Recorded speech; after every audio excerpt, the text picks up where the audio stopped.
Gentleman yields back. I now recognize Mr. Bresnahan from the great state of Pennsylvania for 5 minutes. Thank you, Mr. Chairman, Ranking Member, and thank you to Mr. Stallings for being here today.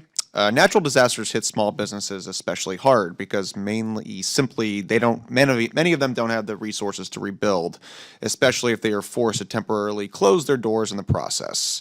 Unfortunately, northeastern Pennsylvania, where we have seen several floods over the years, is no stranger to this reality.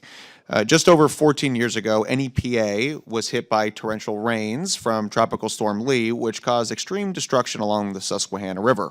In Luzerne County alone, many businesses like Crest Quality Cleaners and Bonvi's Beefy King, shout out to Dennis Bonvi, number 27 of the Wilkes-Barre Scranton Penguins, were forced to either relocate or shut down entirely, permanently changing the landscape of the surrounding communities.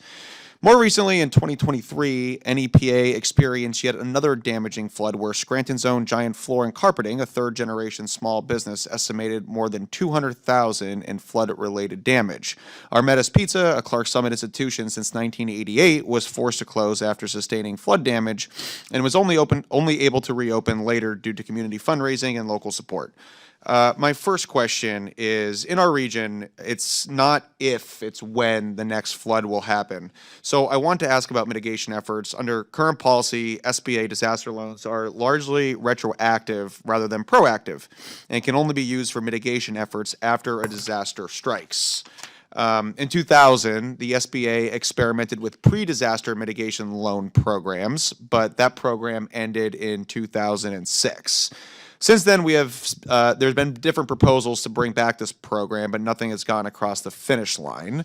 Would allowing SBA loans to fund pre-disaster mitigation help businesses better withstand disasters and stay operational?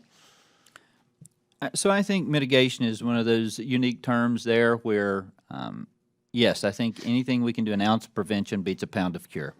So I believe that we would be willing to work with you and your team to see if that's an avenue we need to go down. I do think that if you're in a community that has been hit, taking advantage of our mitigation loans, they are very friendly.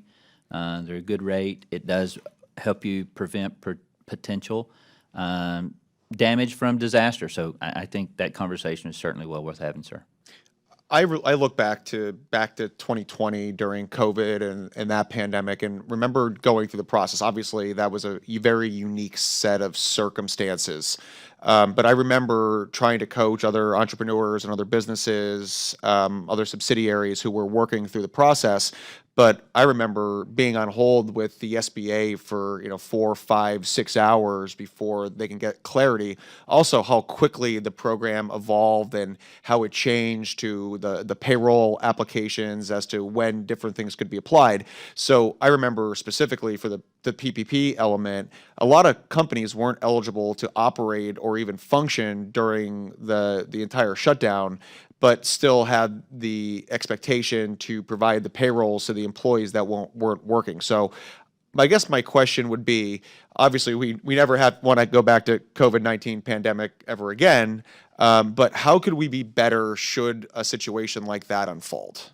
So the first thing I would like to highlight is the work of our call center. We have made a significant change. We canceled some contracts, and so you won't be put on hold. Our answering rate now is through the roof. Our customer service and our customer response is 96% approval and growing. We understood that. That was something I heard is, once you get somebody, you get a lot of information, but getting somebody. So I'd like to highlight the work under Administrator Loeffler. That was a flip. We canceled contracts. We've consolidated teams. We've got a great call center, so we're working on that. To the second part of your question, I think that I go back to the answer I gave earlier, slowing down a little bit, making us accurate. I think that there were teams that maybe were ineligible, but as you've seen, I'm sure, the flexibility of our programs, the way we can look at things a little differently than maybe some of the other federal family programs because it's our program and it's a loan.